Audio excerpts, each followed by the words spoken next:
naman na kahit maulan, syempre hindi talaga papatinag itong si Carby Salvador kung saang lugar siya maglalakwat. Alamin natin kung saan siya napunta. Puntahan natin si Carby Salvador sa Fridays.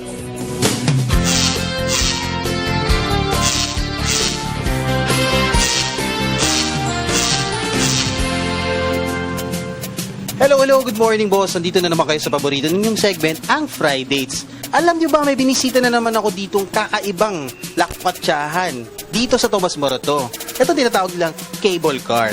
Dito sa cable car, meron silang, usual na ginagawa rito na pang-entertain ng ating mga customers. They call it beer pong.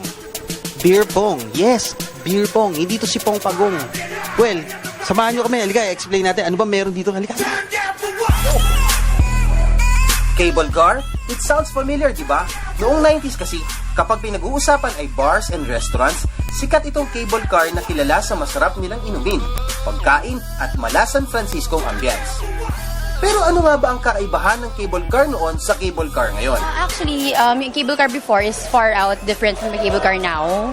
Kasi now, like, it's more on European feel na parang we want to cater to steady vibes, parang we want to cater to unwinding. Parang steady lang. Not naman mga clubs, bars. We're far from that.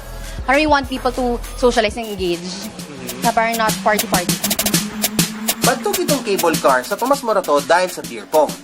Isa kasi sila sa nagdala ng beer pong dito sa bansa na unang umanong nilaro sa Dartmouth College sa US noong 1950s. At dahil I wanna make drinking with my friends more fun and competitive, maglalaro ako ng beer pong kasama ang ilang good friends sa Good Morning Boss. Paano ba ito laruin? Una, kailangan mo ng ping-pong table o mesa. Sa magkabilang panig ng mesa, maglatag ng beer cups, bumuo ng hugis triangle at lagyan ito ng beer. Ang magkalabang team na nakatayo sa magkabilang dulo ng mesa ay magtutos ng ping-pong balls sa beer cups ng kalaban. At kapag na-shoot ito, iinumin ng kalaban ang beer na nasa baso at aalisin ito. At ang unang maubusan ng baso ang siyang talo.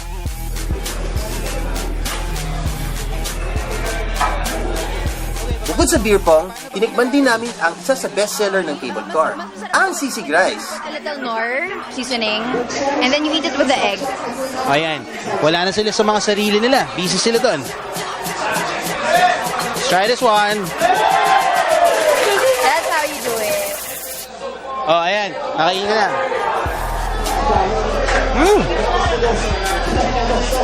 Ang sarap! Well, hindi makukompleto ang Fridays kung walang drinking session.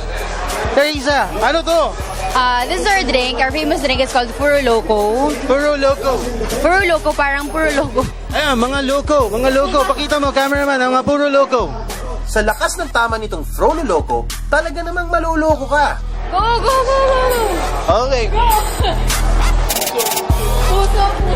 Puso. May sa gitna.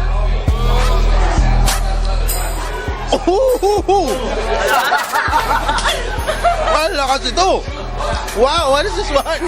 Diesel ba ito? O gas?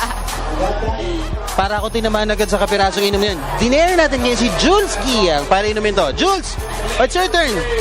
Try it. Ayun na. Siguradong susuray-suray na naman to paglalakad mamaya pa uwi. There you go. Umuhi ba, Jules? But remember, drink moderately. Okay, hindi lang basta-basta pag-inom ng inom dyan. Pwede na rin maging fun. Pwede nyo samahan ng paglalaro. Ito ang beer pong. Again, this is me, Carby Salvador. See you again next week here at Friday! Cheers!